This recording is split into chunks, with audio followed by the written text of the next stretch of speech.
Bahujan Samaj party के राष्ट्रीय अध्यक्ष, पूर्व मुख्यमंत्री,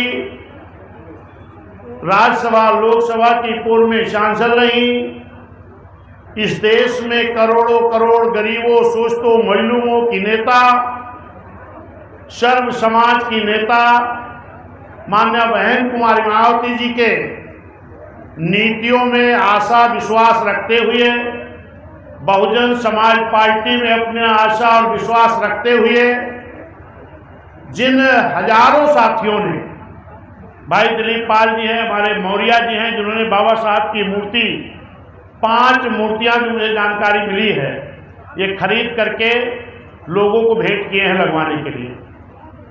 और इनके साथ बहुत बड़ी टीम है, ये चाहे दिलीप पाल जी हों, चाहे मौर्या और सभी लोग, क्योंकि नाम तो सबका पढ़ा जा चुका है। इसीलिए माननीय पूर्व नेता विधान परिषद, पूर्व एमएलसी साहब ने आप सबका सूची पढ़ने का काम किए और मैंने खुद अपने हाथों से आप सबको बहुजन समाज पार्टी का चुनाव निशान हाथी का पटका भेंट करके सभी लोगों का मैंने स्वागत करने का काम किया है।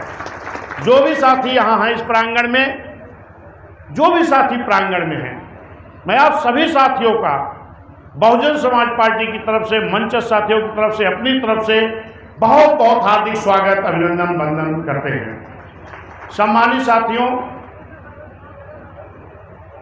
थोड़ा ध्यान देकर आप लोग सुनिएगा, क्योंकि आज मुझे मानना है कि बड़ी संख्या में यहाँ पिछड़े समाज के लोग आए हैं ज्वाइन करने के लिए, और पिछड़े समाज के साथ किस तरीके धोखा हुआ है, हिस्सेदारी भागीदारी के नाम पर हम उस पर चर्चा करेंगे।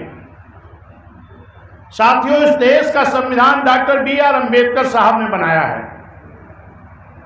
और संविधान बना करके जब बाबा साहब सौंप रहे थे, उसी वक्त बाबा साहब ने कहा था कि इस देश का संविधान हमने बहुत अच्छा बनाया है, लेकिन अगर इस देश की हुकूमत करने वाले लोग अगर ईमानदारी से मेरे बनाए हुए संविधान को लागू करा दें तो पूरे देश की उन्नति हो जाएगी, लेकिन अगर मेरे बनाए हुए संविधान को इस देश के लोग नियत साफ करके ईमानदारी से अगर लागू नहीं कराएंगे तो अच्छा से अच्छा संविधान भी अच्छा काम नहीं कर पाएगा। अगर ये बात बाबा साहब के मन में थी, जरा ध्यान दीजिएगा, तो बाबा साहब के मन में ये भी बात रही होगी कि कहीं मेरे न रहने के बाद ये लोग मेरा संविधान बदल न दें। इसलिए बाबा साहब ने उस संविधान को बहुत मजबूत बना करके गए हैं। इतनी आसानी से तो नहीं बदला जा सकता, और अगर कोई कोशिश भी किया तो ये बहुजन समाज पार्टी पूरे देश का ईंट से ईंट बजाने का काम, करने का काम करेगा। लेकिन हाँ, इस संविधान के आर्टिकल को बदल करके, इस संविधान के आर्टिकल को बदल करके तो किसी का फायदा, किसी का नुकसान इस देश में रहने वाले, चाहे वो कांग्रेस हो, चाहे समाजवादी हो, चाहे आज भाजपा चल रही है, इन लोगों ने मौके मौके पर आर्टिकल को बदल करके नुकसान करने का काम किया है, सभी दलों ने।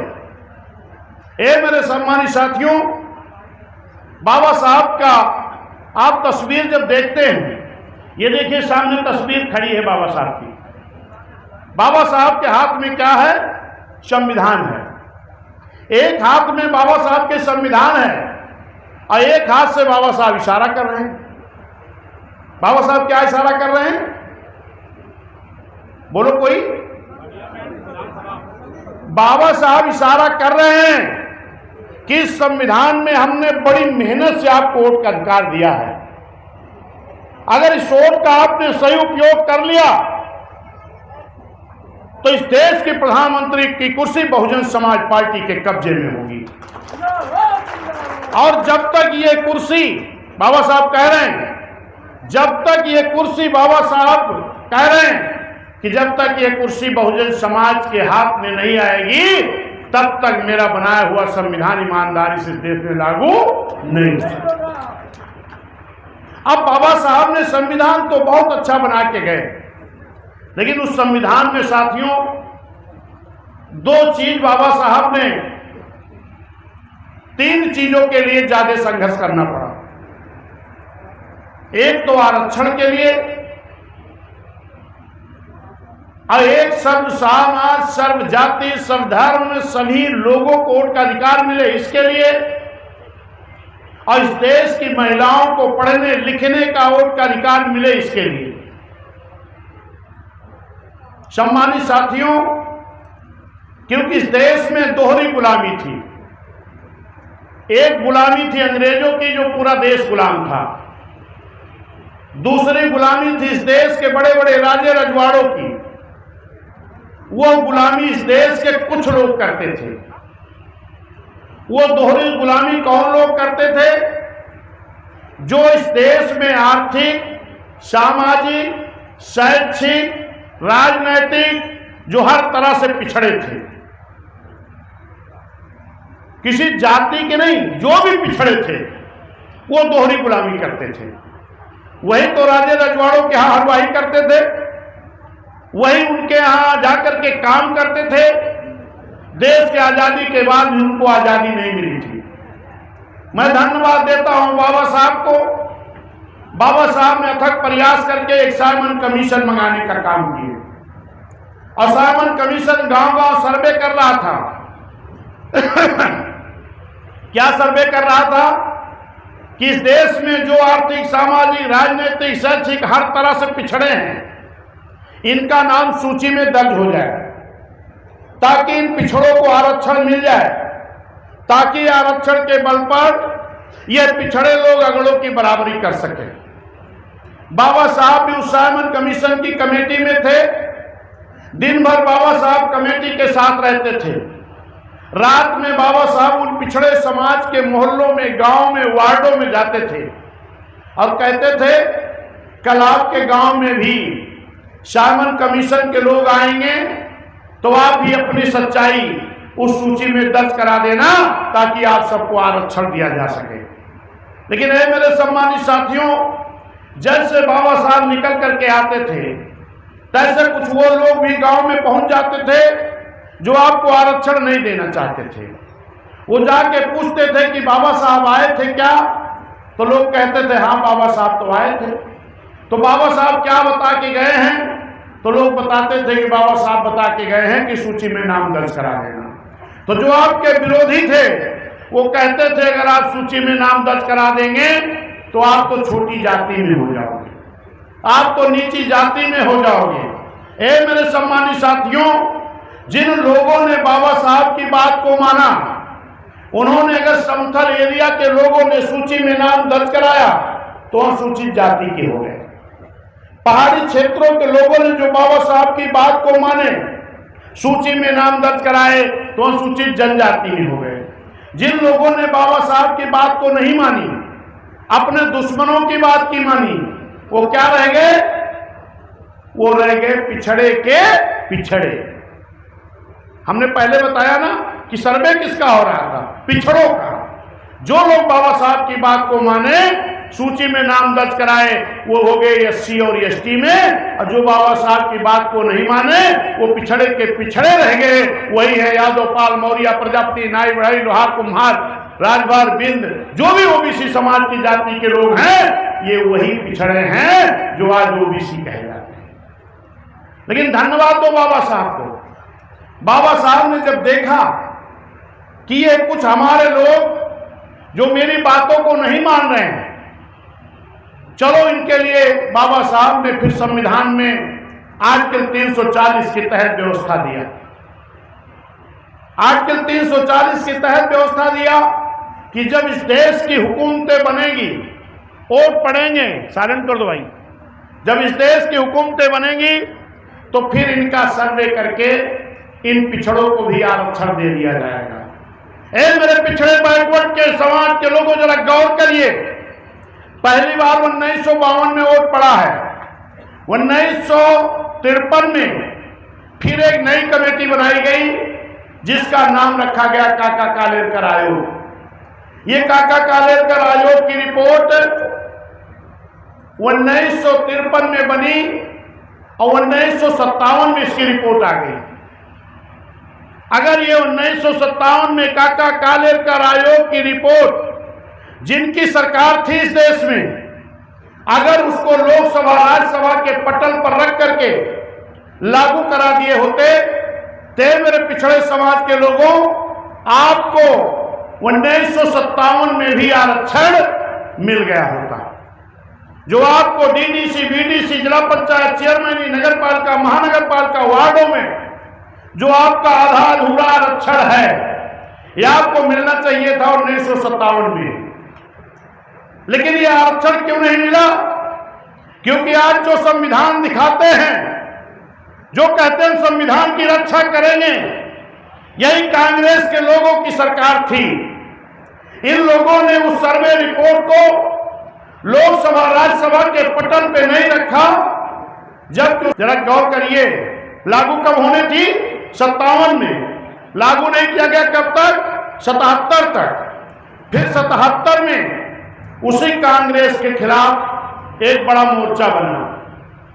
इन मोर्चा के लोगों ने वादा किया, 52% पिछड़े समाज के लोगों, आप हमें वोट दे दो, हम आपकी काका कालेलकर की आयोग की रिपोर्ट लागू करा देंगे।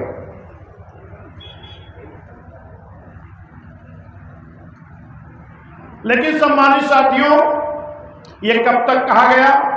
जब तक 77 का चुनाव नहीं हो गया। जैसे चुनाव हो गया, प्रधानमंत्री बन गए, तैसे माननीय प्रधानमंत्री जी ने कहा कि यह रिपोर्ट तो पुरानी हो गई, अब इस रिपोर्ट के आधार पर आरक्षण नहीं दिया जा सकता। कै साल बीत गया था? 20 साल। फिर जो सरकार बनी कांग्रेस के अगेंस्ट, फिर उन्होंने भी पिछड़ों को धोखा दिया। जनता दल की अगुवाई में बनी थी। फिर उन लोगों ने 1978 में एक फिर कमेटी बनाई गई। उस कमेटी का नाम रखा गया मंडल कमीशन। उसकी भी रिपोर्ट 1980 में आ गई।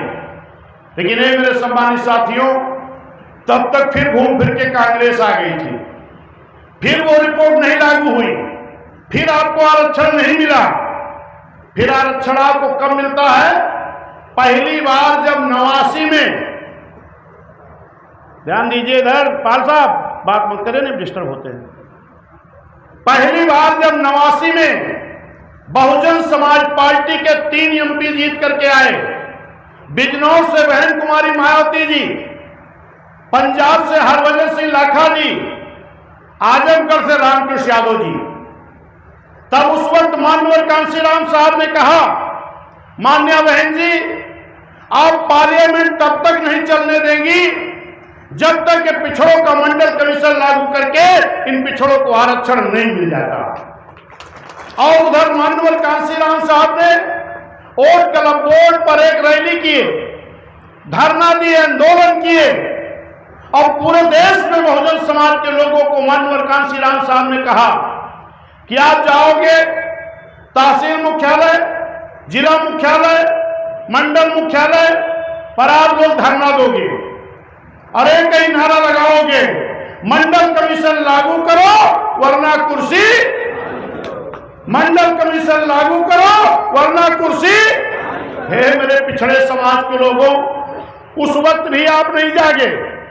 बहुजन समाज के लोग जब ये नारा लगा रहे थे तो तमाम पिछड़े समाज के लोग तो बहुजन समाज के साथ थे, लेकिन तमाम पिछड़े समाज के लोग चट्टी चौराहे पर बैठकर चाय की चुस्कियां ले रहे थे, कह रहे थे ये क्या हो रहा है। लेकिन ये बहुजन समाज के लोग, शेड्यूल कास्ट समाज, एससी समाज के लोग, एक बगल गाजीपुर में 5-5 हमारे एससी समाज के लोगों को दिन दहाड़े गोलियों से इसलिए भून दिया गया कि आपके लिए आरक्षण की लड़ाई लड़ रहे थे, आपके लिए लड़ाई लड़ रहे थे। हे मेरे सम्मानित साथियों, उस वक्त माननीय प्रधानमंत्री जी बीपी सिंह जी थे और प्रधानमंत्री चौधरी देवीलाल जी थे, और चौधरी देवीलाल जी मानवर कांशीराम साहब से मिलने का समय मांगे। पानीपत में मानवर साहब ने समय दिया। चौधरी देवीलाल जी ने कहा, हे मानवर कांशीराम साहब, बहुत बहुत धन्यवाद आपको, आप हम पिछड़ों की लड़ाई लड़ रहे हो। तो माननीय साहब ने कहा कि आप तो पिछड़े समाज के हो, आप भी मेरे साथ इस लड़ाई में शामिल हो जाओ तो इस पिछड़ों का उद्धार हो जाएगा। मालूम है उप प्रधानमंत्री जी ने क्या कहा कि हम आपके साथ आ जाएं तो कहीं राजा वीपी सिंह जी हमको उप प्रधानमंत्री से कुर्सी से ना हटा दें। तब माननीय साहब ने कहा कि अगर आप पिछड़े होकर के पिछड़ों के साथ नहीं खड़े होंगे तो इसके बाद भी आप कुर्सी पर नहीं रह पाओगे। तब जाकर के चौधरी देवीलाल जी ने माननीय साहब की बात को जब माने तो कहे अभी चल रहे हैं दिल्ली में एक प्रेस कॉन्फ्रेंस करेंगे। और ये बात खबर लग गई माननीय वीपी सिंह जी को। वीपी सिंह जी ने आनंद फानंद में माननीय साहब मान्या बहन जी को बुलाए और कहे माननीय साहब आपके 3 एमपी हैं, बहन जी को जिस विभाग का कहिए, गृह विभाग, होम मिनिस्ट्री या जिस भी विभाग का कहिए, हम मान्या बहन जी को केंद्र का कैबिनेट का मंत्री बना दें, लेकिन हमें समर्थन करो। और जो 2 सांसद आपके और हैं, रामकृष्ण यादव जी, हरभजन लाखा जी, इनको भी हम मंत्री बना देंगे। लेकिन धन्यवाद देता हूं माननीय कांशीराम साहब को, मान्या बहन जी को। मान्या बहन जी ने कहा हमें आपका मंत्रिमंडल नहीं चाहिए, हमें क्या चाहिए, जिन बाबा साहब के बनाए हुए संविधान के बल पर आप प्रधानमंत्री बने हो और इस देश की प्रधानमंत्री कुर्सी चलाते हो, ऐसे बाबा साहब को आज तक इस देश की हुकूमत करने वाले लोगों ने भारत रत्न की उपाधि नहीं दे पाए। तो बाबा साहब को भारत रत्न की उपाधि दे दो। और नंबर 2, जिन 52% पिछड़े समाज के वोट के बल पर आप सरकार में बैठे हो, जिनके साथ आज तक धोखा हुआ है, जिनको आज तक कांग्रेस ने संविधान में व्यवस्था होते हुए भी इनको आरक्षण नहीं लेने दिया, इन पिछड़ों की मंडल कमीशन लागू करा करके इन पिछड़ों को आरक्षण देने का काम करो। अब तीसरी मांग, आपके मंडल के विरोध में भारतीय जनता पार्टी के भी लोग एक रथ यात्रा लेकर के निकले थे, जिससे इस पूरे देश में खून खराबा होने की उम्मीद थी। लेकिन ये मेरे साथियों, वो रथ यात्रा भी रोकी गई। लेकिन जब ये खबर भाजपा के लोगों के लगी, क्योंकि उस वक्त भाजपा के लोगों का भी माननीय वीपी सिंह जी को समर्थन था, जब ये खबर भाजपा के लोगों को लगी तो उन्होंने कहा कि अगर बहुजन समाज पार्टी की बात मान करके अगर पिछड़ों को आरक्षण आपने दे दिया तो आपकी सरकार गिरा देंगे। किसने कहा? किसने कहा? भाजपा ने। वह भाजपा जिस भाजपा को पिछड़ा समाज आज अपने कंधे पर लेकर के ढो रहा है, वह भाजपा ने कहा कि अगर पिछड़ों को आरक्षण दे दिया गया तो इस सरकार को गिरा देंगे। ए मेरे पिछड़े समाज के लोगों, जो आपको आधा अधूरा आरक्षण मिला है, आधा अधूरा क्यों कह रहा हूं? क्योंकि अगर आप बाबा साहब की बात को माने होते तो पूरा आरक्षण मिला होता। जैसे आपका आरक्षण ग्राम प्रधानी में है, डीडीसी में है, बीडीसी में है, चेयरमैनी में है, नगर पालिका में है, महानगर पालिका में है, लेकिन क्या विधानसभा लोकसभा में है? कोई विधानसभा लोकसभा आरक्षित है? और ये क्यों नहीं है? क्योंकि आपने उस वक्त बाबा साहब की बात को नहीं माना, फिर माननीय साहब की बात को भी आप नहीं माने। और आज मैं कह रहा हूं कि अगर आप मान्या बहन जी की बात को नहीं माने तो फिर वहां पहुंचने में देर नहीं है जहां से बहुजन समाज पार्टी उठा करके आपको लाई है। अब आगे चल रहा हूं, कहां लेके आई है आरक्षण, आपको कैसे मिला ये मालूम हो गया। अगर बहुजन समाज पार्टी माननीय कांशीराम साहब मान्या बहन जी संघर्ष नहीं करते तो आज भी आपको आरक्षण नहीं मिलता। जो आप तैयारी कर रहे हो ना, प्रधानी की, जिला पंचायत की, सदस्य की, बीडीसी की, यह आरक्षण आपको कितने साल बाद मिला? पहले कब मिलना था? 1957 में। मिला कब? 90 में। कई साल हो गया? लगभग 32-33 साल। मेरे पिछड़े समाज के लोगों, बाबा साहब के द्वारा आज के 340 के तहत तो संविधान में व्यवस्था थी लेकिन आपको आरक्षण नहीं दिया गया। इसीलिए हमने कहा कि बाबा साहब ने कहा था कि अगर मेरा बनाया हुआ संविधान ईमानदारी से लागू ना हो तो आपका लाभ नहीं हो सकता। नहीं लागू हुआ। अब आ जाइए वोट पर। आरक्षण आपको बहुजन समाज पार्टी की बदौलत मिला, ये आपके समझ में आया कि नहीं? जरा दोनों हाथ उठा के बताओ। ये आरक्षण मिला तो बहुजन समाज पार्टी माननीय साहब बहन जी के बदौलत मिला। अब आ जाओ वोट पर। वोट का अधिकार तो बाबा साहब आप सबको बड़ा लड़ाई लड़के, क्योंकि पहले जो लोग भी संविधान में थे वो चाहते थे वोट का अधिकार उसको मिले जो स्नातक शिक्षा ग्रहण किए हो, वोट का अधिकार उसको मिले जो बड़ी लगान जमा करता हो, वोट का अधिकार उसको मिले जो जिम्मेदार राजे रजवाड़े हो।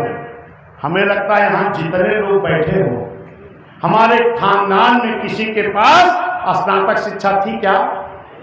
क्यों नहीं थी? क्योंकि हमको तो पढ़ने लिखने का अधिकार ही नहीं था। क्या हम जिम्मेदार थे?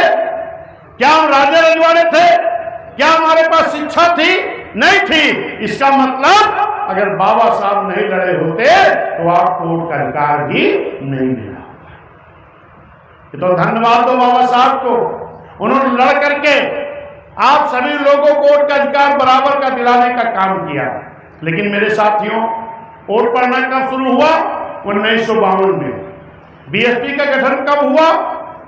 1984 में। कई साल बीत गया? 1952 से 84 तक लगभग 32 साल।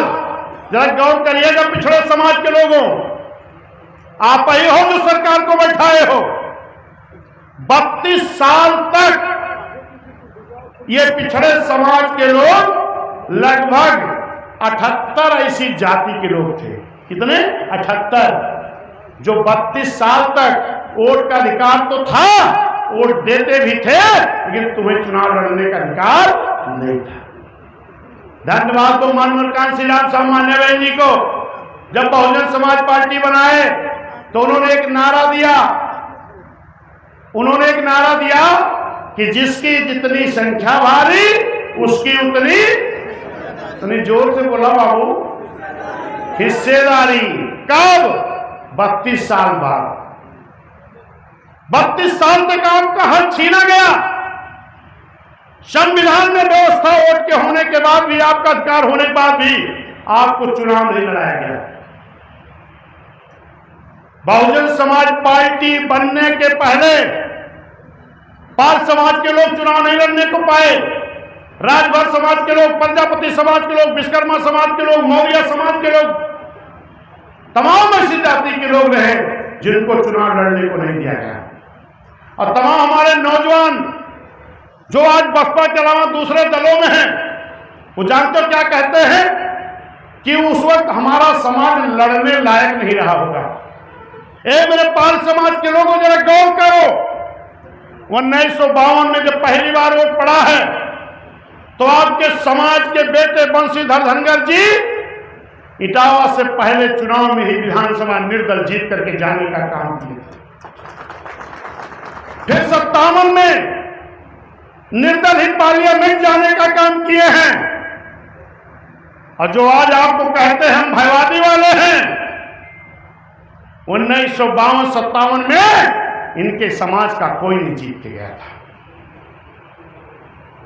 लेकिन ये मेरे साथियों, ये हमको भागीदारी नहीं देना चाहते हैं।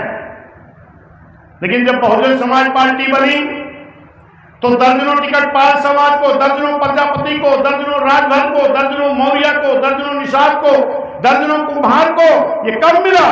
जब बहुजन समाज पार्टी बनी तब। क्या बहुजन समाज पार्टी बनते ही एक बार हमारा समाज लायक हो गया? लेकिन नहीं, ये बहुजन समाज पार्टी ने करने काम किया। आप सभी लोगों को मालूम होगा, आज हमारे भाई को भी इसी जनपद के हैं जिनको भयवादी वाले प्रदेश अध्यक्ष बनाए हैं। लेकिन कहिया बनाएंगे जानकारी है कि नहीं? जिस दिन माननीय अखिलेश यादव जी की लोकसभा को वोट पड़ना था, जिस दिन माननीय डिंपल यादव जी का वोट पड़ना था, जिस दिन माननीय शिवपाल जी के बेटे का वोट पड़ना था, जिस दिन माननीय डिंपल जी का वोट पड़ना था, उनको लगा कि अगर हम पाल समाज की भागीदारी अब भी नहीं दिए तो हमारे परिवार का कोई एमपी नहीं बनेगा। मैं धन्यवाद देता हूं अपने भाई श्यामलाल पाल को, बधाई देता हूं, लेकिन मैं उनको भी याद दिलाना चाहता हूं कि यह बहुजन समाज पार्टी जिसने बहुत पहले यही बगल मिर्जापुर के माननीय भागवत पाल जी को उत्तर प्रदेश का अध्यक्ष बना करके भेजने का काम किया था, सही है कि गलत? फिर उसके बाद दोबारा माननीय दयाराम पाल जी जो मऊ के हैं, वो भी पूर्वांचल के हैं, उनको भी उत्तर प्रदेश का अध्यक्ष बनाने का काम किया। और तीसरी बार आज आपका भाई, आपका बेटा, फिर पाल समाज का बेटा उत्तर प्रदेश का अध्यक्ष माननीय बहन जी ने बनाने का काम किया। और आपको यह जानकर खुशी होनी चाहिए, मैं बहन जी का बहुत बहुत आभार प्रकट करता हूं, धन्यवाद देता हूं कि माननीय बहन जी ने 20 दिसंबर 2022 में हमको अध्यक्ष बनाने का काम किया था। आज 25 चल रहा है, पुनः बहन जी ने आपके भाई, आपके बेटे को फिर एक बार बहन जी ने अध्यक्ष बनाने का काम किया। इसके लिए बहन जी का बहुत बहुत आभार, बहुत बहुत धन्यवाद देने का काम करता हूं। भाई हमारे आकाश आनंद जी को माननीय बहन जी ने नेशनल संयोजक बनाने का काम किया, इसके लिए भाई आकाश आनंद जी को बधाई, माननीय बहन जी को बहुत बहुत आभार।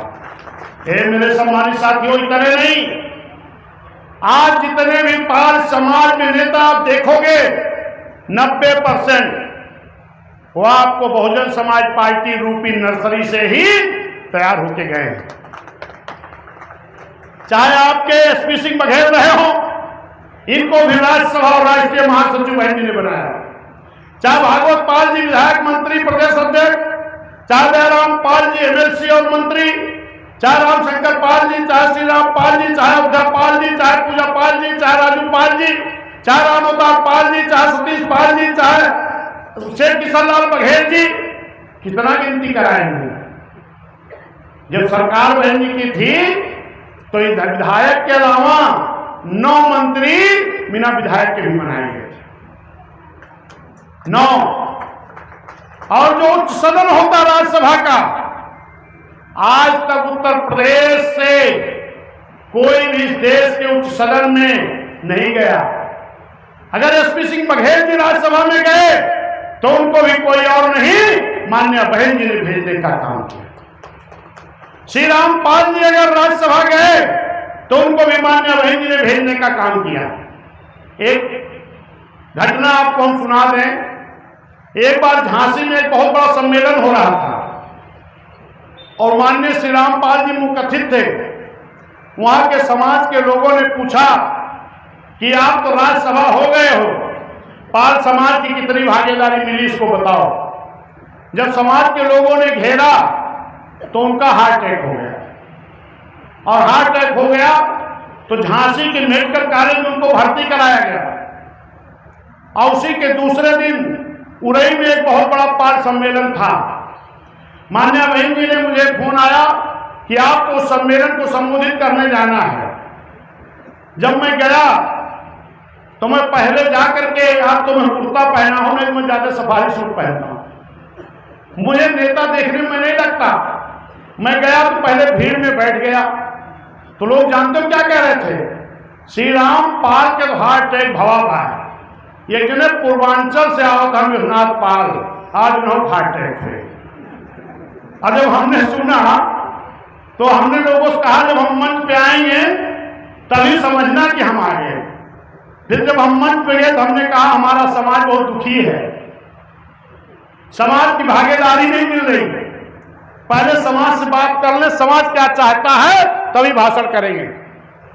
तो जैसे हम खड़े हुए सब लोग आवाज लगाना शुरू किए। हमने कहा भाई अगर एक एक आदमी सवाल करो तो आपका हम जवाब देते चले। तो एक लोग बोले कि हम चाहते हमारी भागीदारी कितनी मिलेगी, हमको टिकट कितना मिलेगा। हमने कहा पहले आप जवाब दो, अगर झांसी में पहला जिला पंचायत अध्यक्ष बना तो कौन बना था, किसने बनाया था? राकेश पाल बने और बहुजन समाज पार्टी ने बनाने काम किया। बुंदेलखंड में पहले कैबिनेट के मंत्री और कालपी से विधायक बने तो कौन बना और किसने बनाया? तो हमने कहा माननीय श्री राम पाल जी कालपी से, और बहुजन समाज पार्टी माननीय बहन जी ने बनाया। सही है कि गलत? कहीं सही है।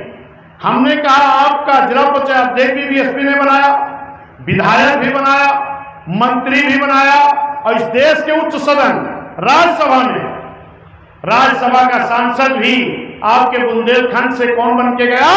तो पता लगे कि श्री रामपाल वो भी बीएसपी से बन के गए।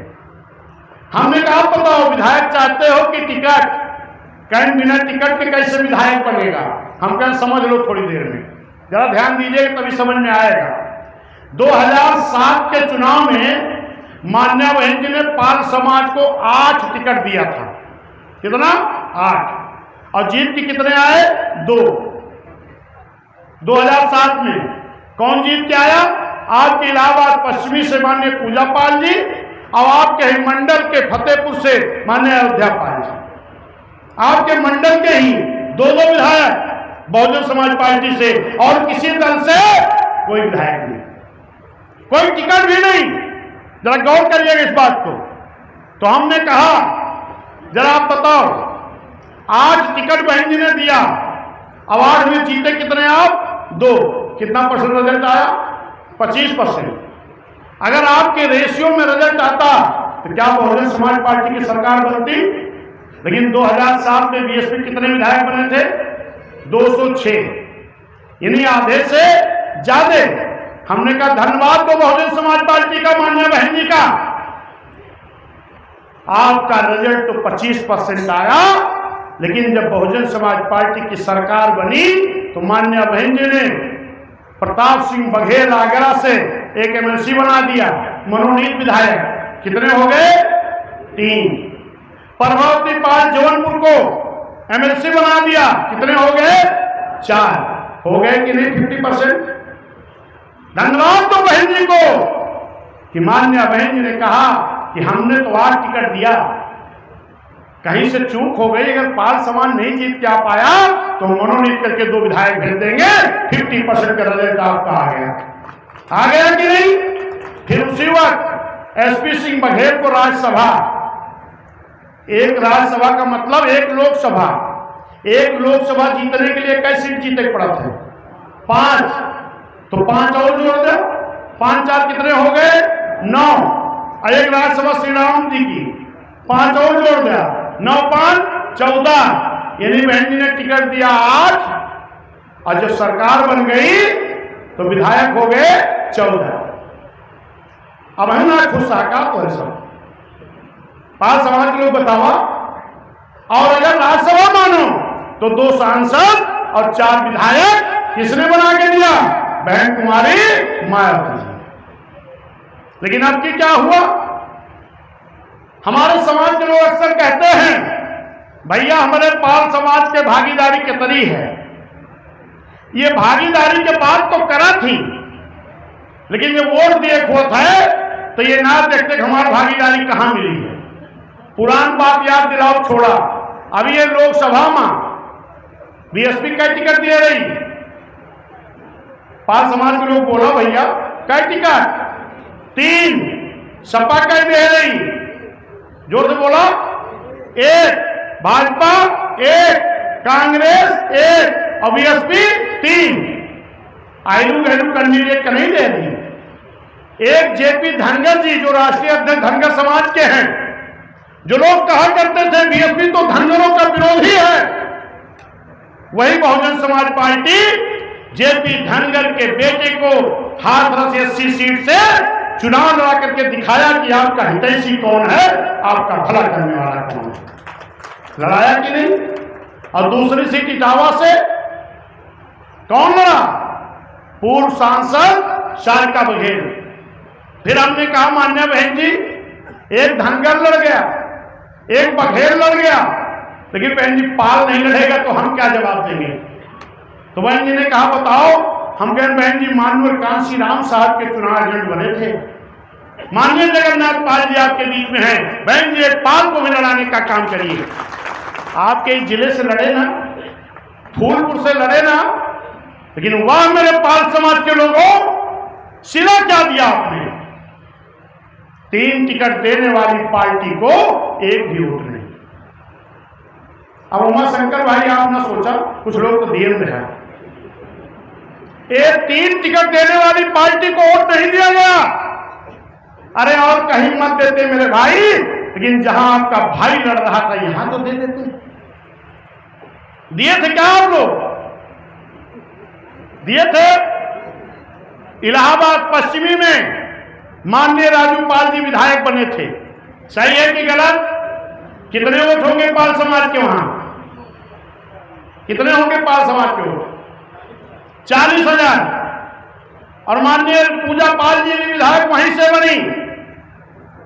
आज चाहे जहां हमारी बहन घूमे, लेकिन नेता तो बीएसपी ने बनाया है। और माननीय जगन्नाथ पाल जी खड़े हो जाओ, जरा आप बता दो कि इलाहाबाद पश्चिम में कितना वोट मिला था? पंचायत सामने खुलेआम बोलो। 6,000। वाह मेरे पाल समाज के लोगों, 40,000 वोट है। क्या बीएसपी की गलती यही थी कि जो आपके जिले में आज तक कोई पार्टी आपको लोकसभा लड़ाई थी? क्या लड़ाई है कोई? बोलो मेरे भाई। नहीं।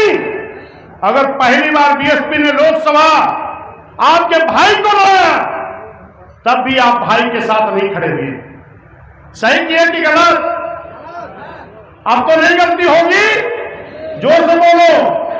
नहीं होनी चाहिए दोबारा गलती, क्योंकि माननीय बहन जी कह रही थी कि जिस समाज को हमने 3-3 टिकट दिया, वो समाज तो हमको वोट नहीं दिया। क्या आपका समाज जो टिकट नहीं देगा उसी को वोट देगा क्या? हमने कहा हो सकता बहन, तो कहीं ना समाज से बता दो कि अब की बार हम भी एक भी टिकट नहीं देंगे, तब तो समाज वोट देगा। यही चाहते हो क्या? हमने कहा नहीं बहन जी माफ करिए, अब दोबारा ऐसा हमारा समाज गलती नहीं करेगा। बहन जी ने कहा चलो हम तो भागीदारी देंगे ही।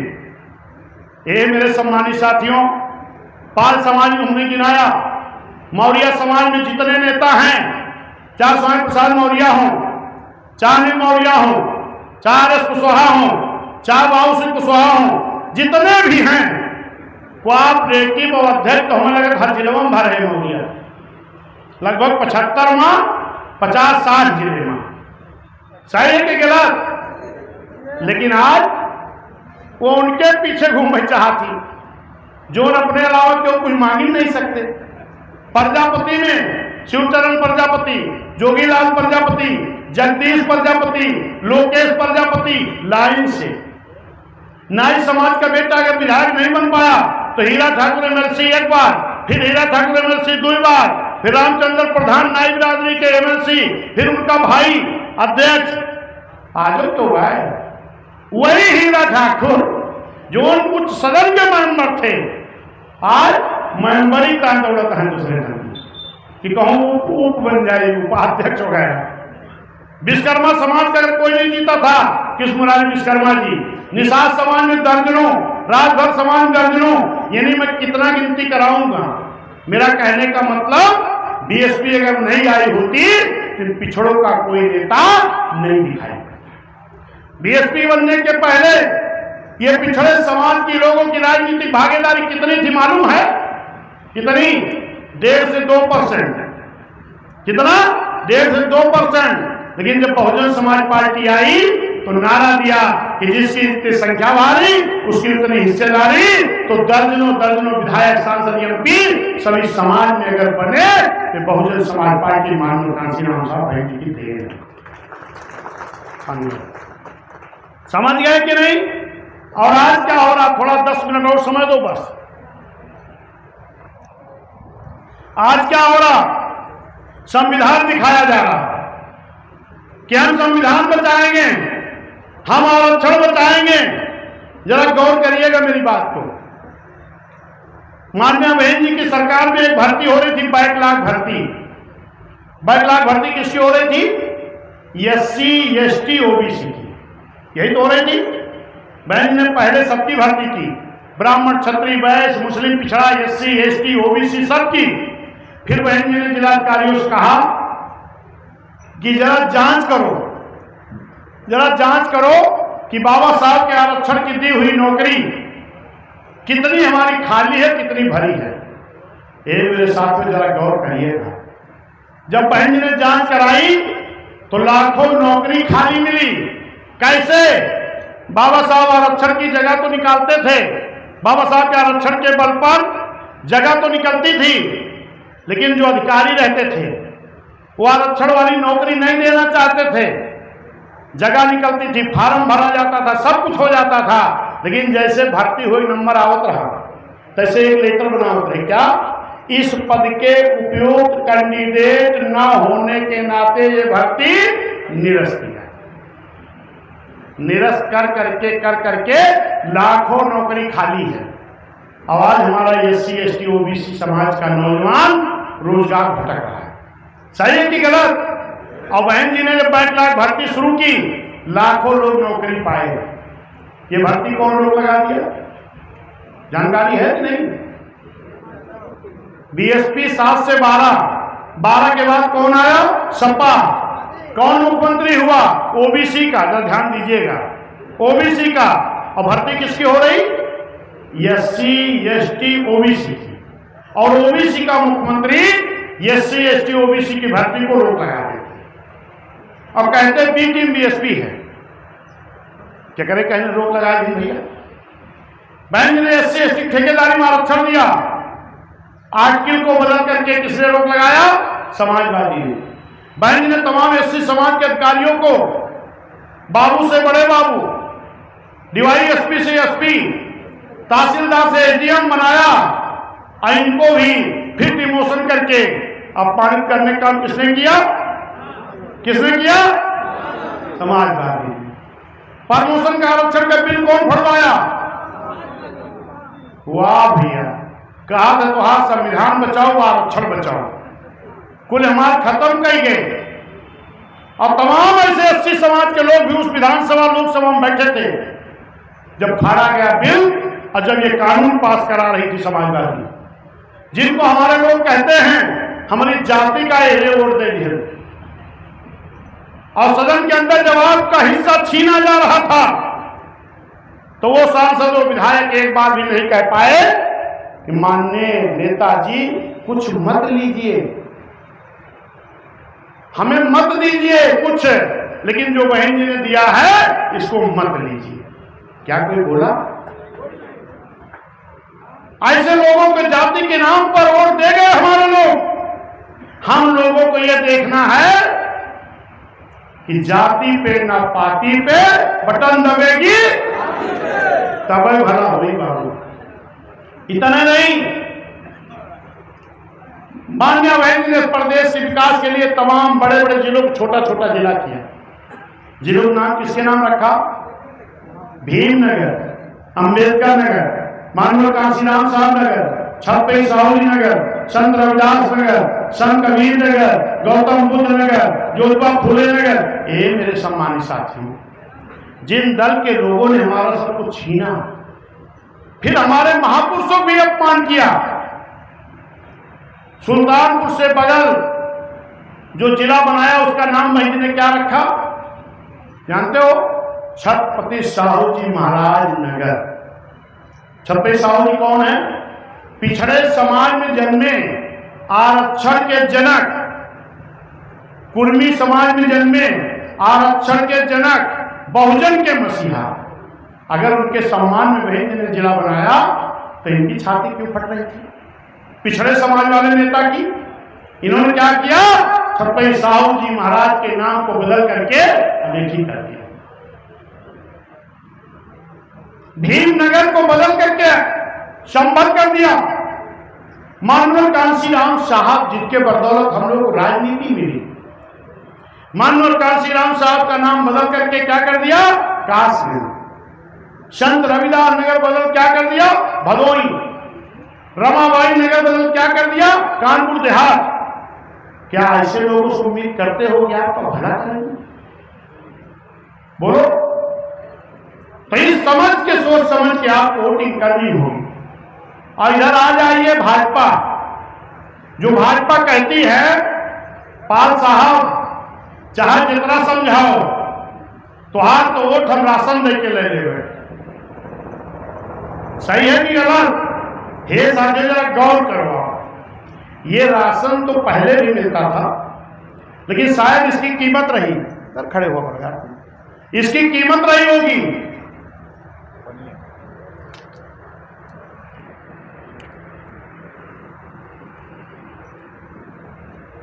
क्या कीमत थी? 2-2.5 रुपए किलो शायद चावल था, ऐसे गेहूं, यही तो रहा। जरा सोचो इस बात को, 1 यूनिट में कई किलो मिला था? 5। अगर 3 रुपए किलो भी धैला तो 5 किलो दाम कितना होगा? 5 दिहाई 15 रुपया। 15 रुपया फ्री दे के तुहार कितना लूटत है तुम्हें खबर नहीं। राशन लेके गया, जैसे घरे रखा तैसे हमारे माई बहनी कहा थी कि राशन तो धाय जा, लेकिन जा 1 लीटर सरसों का तेल ले आवा, नहीं तो सब्जी दाल कुछ ना बने। सरसों का तेल पहले कै रुपया लीटर रहा, याद है कि भुला गया? 50-60 रुपया। अब कितना होगा? 200। जरा सोचो कि 15 रुपया फ्री दे के खाली तोरे एक चीज सरसों तेल में 180 रुपया 200 का दिन, यानी 100 रुपया से ज्यादा तो तुहार खाली सरसई के तेले में ले लें कि नहीं? तब कहां फ्री मिला? और जब उनकी रैली हुई तो भाषण हुआ क्या? भाइयों बहनों मित्रों, ये बर्तन मारने वाली प्रधानमंत्री नहीं बनने देना चाहता, ये चाय बेचने वाले बाप को कोई प्रधानमंत्री नहीं बनना देना चाहता। हमारी चाहत है, क्योंकि मैं गरीब घर से आया हूं, मेरी चाहत है कि मुझे प्रधानमंत्री बना दो। मैं देश का जो विदेश में काला धन रखा है उसको ला के सबके खाते में 15-20 लाख भेजे। ये हमारे तमाम भैया लोग जोड़े लागे, बड़का भैया, मझिलका भैया, सजलका भैया, छोटका भैया, बहुओं जिंदा है। 5 खाता तो हमारे घरे खुल जाए, छोड़ा हाथी वाथी। अब तो 5 खाता खुले तो 20-25-100 1 करोड़ तो हमारे घरे आए। सब खुश हो गए भैया। और वहीं में फिर क्या कहीं, हर माई बहनी के हमारे आंख में बड़ा धुआं लागत है। इन माई बहनी का हम फ्री में गैस सिलेंडर देवे तो माई बहनी हमने कहा कहीं, अरे भगवान अब तो 1 कोट अपन 1 चौराहे की भी देवे तुमका। लेकिन गैस सिलेंडर का दाम पहले कितना था? 430। लेकिन जब गरीबों को दे दिया गया कितना दाम हो गया? 1200। 1200 तो हरे पैसा दे के तुही के सब्सिडी दिए रहे। एक हमारे भैया के सब्सिडी आई और बगल हमारे बहन जी बैठी नहीं है, माता जी कहें भैया हमार सब्सिडी तो नहीं आई। ये पहुंच गए कहाँ एजेंसी, हम पूछा था कि बाबू हमार सब्सिडी काहे ना आई? कहीं फ्री वाला पाए हो का? कहीं हाँ हमें मोदी जी भाजपा वाले फ्री वाला दिए हैं। तो कहीं माता जी जब तक भाजपा वाले सूद ब्याज सहित असूल न नहीं है तब तक तो हर सब्सिडी ना आई। सूद ब्याज सहित जब असूल नहीं तब हम शायद सबका सब्सिडी बंद होगी। अब केहू का 18 रुपया तो केहू 36 रुपया, केहू 12 रुपया। सही है कि गलत? इतना बड़ा धोखा है। और जो काला धन लावे कहीं सभी वोट तो खुद दे जा रहा, और जब सरकार बन गए तो कहीं एक खाता खोला हो जाए फ्री वाला। कौन खाता? जनधन वाला है। हमारे भैया लोग फाट पड़े, जाके जल्दी जल्दी बैंक में लाइन लगाई, कहूं 20 लाख दूसरे खाता में चला जाए। बैंक में लंबी लंबी लाइन खूब लगाई, अब खाता मात्र तक एक को पैसा नहीं पाएंगे। अब पुलिस के डंडा अलग से पाएंगे जब ज्यादा भीड़ हो गई नहीं तो। सही है कि गलत? और एक चीज बताई, हमारे भैया लोग सबसे ज्यादा खुश कब हो जाती? जब मोबाइल पे खूब मैसेज आ रहा था। कौन मैसेज है सबसे ज्यादा खुश हो? बहुत बताओ। 2000 वाला किसान सम्मान निधि। वाह मेरे भाई, जब ऐसे भाजपा वाले बेवकूफ बने हैं सभी बन जाएगा तो उनके क्या गलती है? 2000 पाए के बड़ा खुश हो गया, लेकिन आपने ये नहीं सोचा कि आपकी खाद की बोरी पहले कई किलो वजन थी? जोर से बोलो, अब कई किलो खोल गए? 40। जरा सोचो, क्या खाद का दाम कम हुआ? क्या बढ़ गया? खाद का दाम बढ़ गया। 10 किलो खाद तो आज चोरी हुई है। पूरे देश में जितनी खाद खेतों में पड़ती है, अगर 10-10 किलो खाद दाम में जोड़ ला तो जितना पैसा हो तो भैया ना, वो क्या 25% तो मोबाइल पर ना या होगा, 75% तो ले जाता है अडानी अंबानी, और आप बेवकूफ बने बैठे हैं। सही है कि गलत? बताओ। और ये सही कहा दशा होने के बाद धान के खेत में पानी लगाए है, खाद डाले देर होत बा और यूरिया मिलते नहीं, और लाइन अगर लगाए है तो डंडा अलग से मिलत बा। सही है कि गलत? ये है किसान वाली। और आज क्या हो रहा? बहुजन समाज पार्टी की जब सरकार नहीं है तो आपके साथ अत्याचार हो रहा है।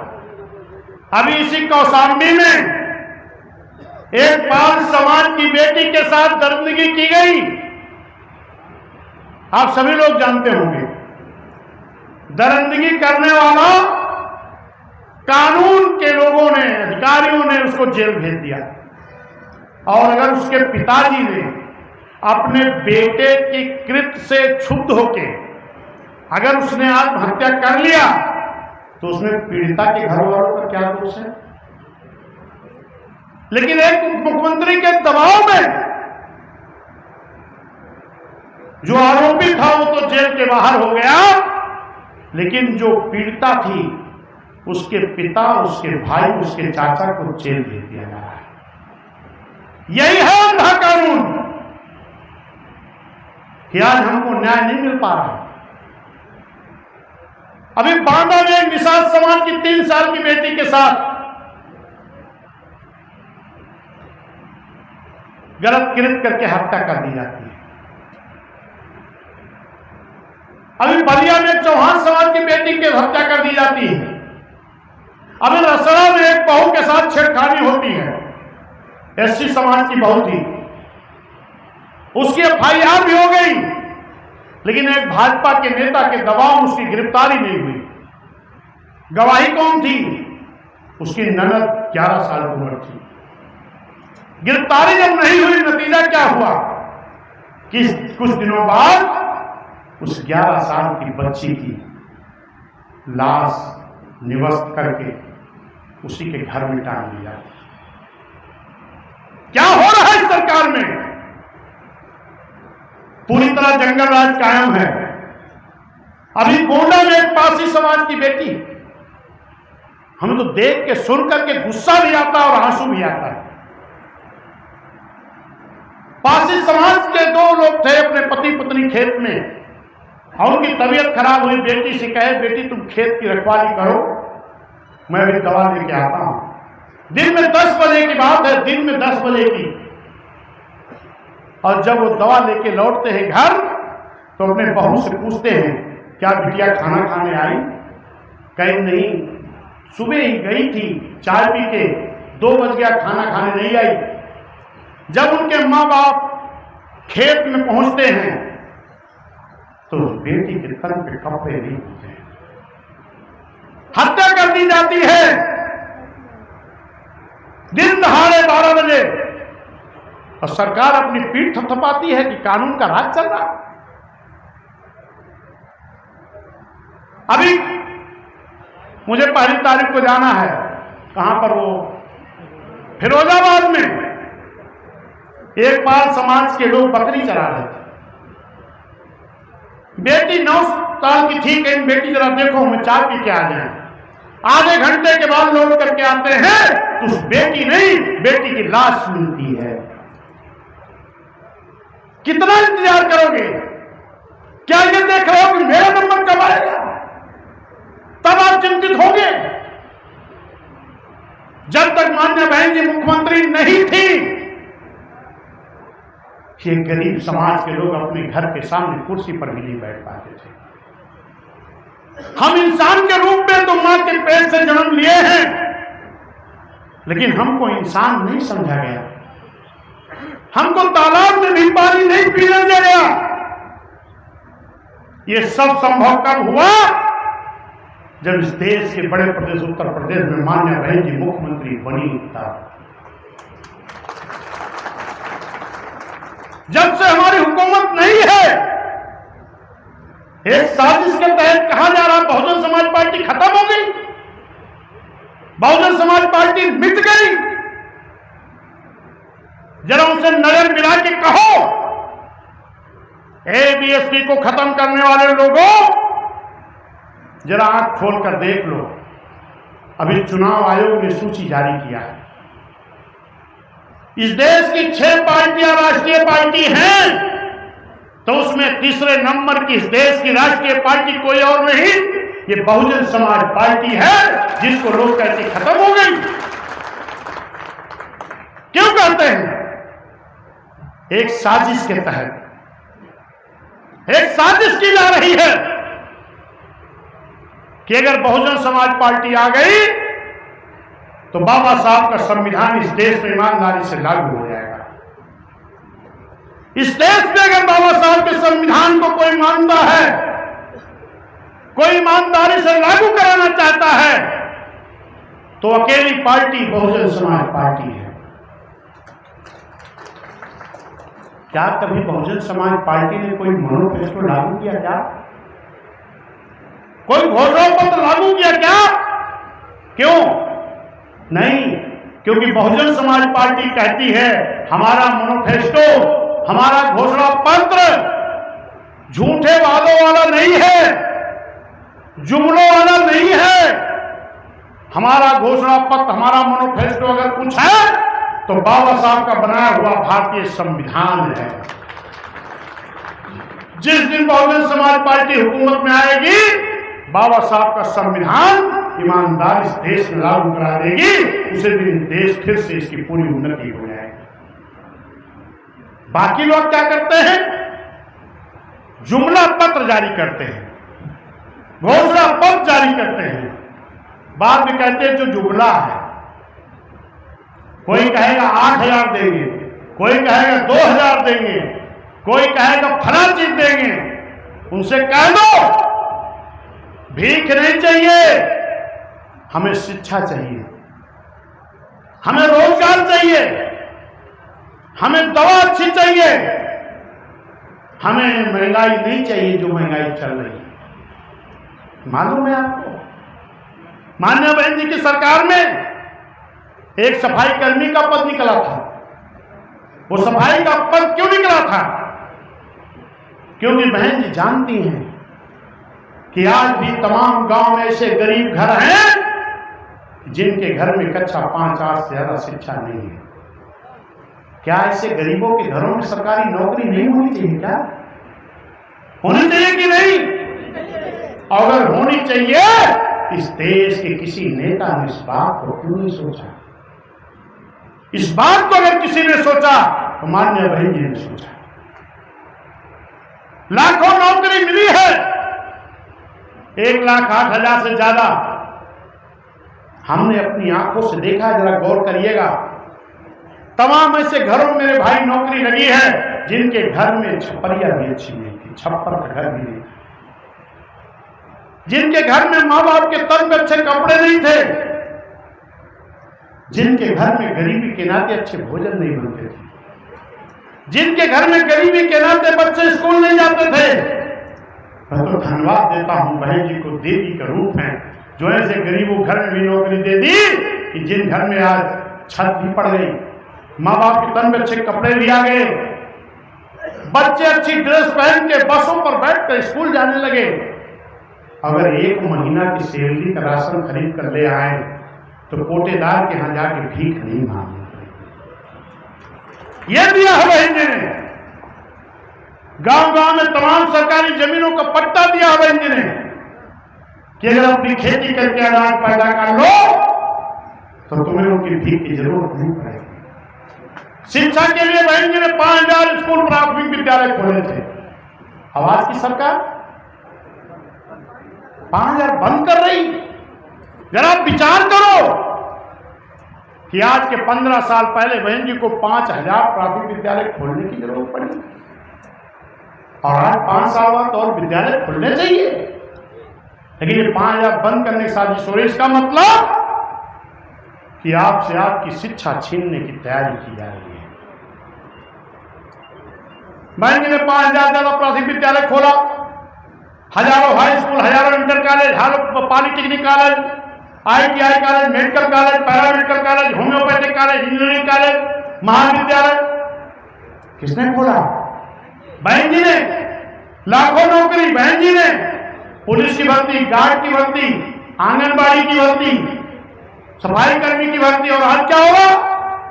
आज जगह तो निकलती है, लेकिन जब फार्म हमारे बच्चे भरते हैं तो पर्चा लीक हो जा रहा है। अभी सिर्फ प्रयागराज में लाखों नौजवान अपनी मार्कशीट लेके बैठा था कि जब विद्यालय बंद कर दोगे तो हम नौकरी कहां करेंगे, हमारे बच्चे पढ़ेंगे कहां।